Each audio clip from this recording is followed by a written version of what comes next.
বাচ্চারা যেহেতু বাসায় থাকতে থাকতে অনেক বোর হয়ে যায়, সেজন্য ওদেরকে নিয়ে বাইরে বের হয়ে গেছি। আমরা বিচে ঘুরতে এসেছি, আমি, ওর বাবা এবং দুইজনকে নিয়ে। সো এখানে আয়ান আইসক্রিম খাচ্ছে এবং দেখেন ওর মুখের অবস্থা, ও কীভাবে আইসক্রিম খাচ্ছে। ওকে টোটালি জোকারদের মতো লাগছিল। যাই হোক, ও খুব এনজয় করছিল আইসক্রিম খাওয়া এবং ওয়েদারটা অনেক ভালো ছিল। বৃষ্টি বৃষ্টি একটা ওয়েদার ছিল, বাট বৃষ্টি হয়নি তখনও। আমার মেজাপ আছে তাই দিয়ে খেলছে এবং সে অনেক অনেক অনেক অনেক অনেক মজা করছিল। বিকজ সারাদিন বাসায় থাকতে থাকতে না বাচ্চারা প্রচণ্ড পরিমাণে বোর হয়ে যায় এবং একটা সময় দেখা যায় যে প্রচণ্ড পরিমাণে বিরক্ত করতে থাকে।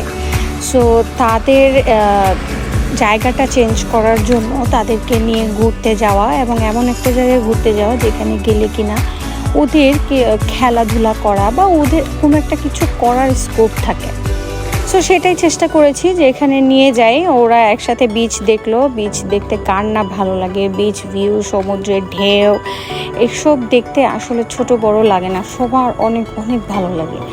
সো ওদেরকে নিয়ে সেজন্য এখানেই চলে এসেছি। আর আমার তো সমুদ্র মানেই অসম্ভব ভালো লাগে, সেখানে যেতে সারাদিন থাকতে।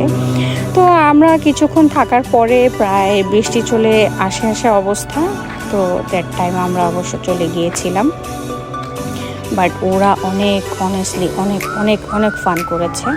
আমি যখনই দেখি ভালো লাগে না, চেষ্টা করি যেহেতু দেশের বাইরে থাকি, কাউকে চিনি না জানি না, যখন সময় পাই একটু বিচের পাড়ে গিয়ে বাচ্চাদেরকে নিয়ে ঘুরে আসার চেষ্টা করি। এখানে ওদের নতুন কোনো ফ্রেন্ড সার্কেল হয়নি, তবে আশা করি খুব তাড়াতাড়ি ওদের ফ্রেন্ড হয়ে গেলে ওরা হয়তো তখন বাসায় থেকে এতটা বোর হবে না আর আমার বারবার ওদেরকে নিয়ে বাইরে যাওয়া লাগবে না।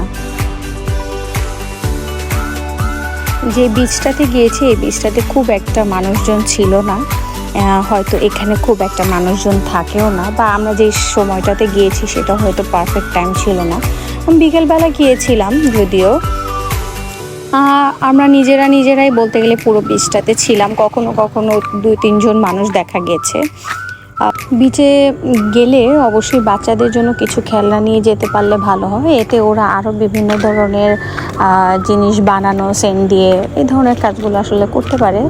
আনফর্চুনেটলি আমি নিয়ে যাইনি, আমার মনে ছিল, তারপর ওর কেন যেন নিয়ে যাইনি, যেহেতু ব্যাগ হয় অনেক আর ব্যাগ ক্যারি করা আসলে একটু ডিফিকাল্ট হয়ে যায় বাচ্চা কাচ্চা নিয়ে, যার কারণে এবার নিয়ে যাইনি। আশা করি নেক্সট টাইম যখন যাব তখন আবার ওদের জন্য কিছু খেলনা নিয়ে যাব, ওরা যেন আরও ফান করতে পারে।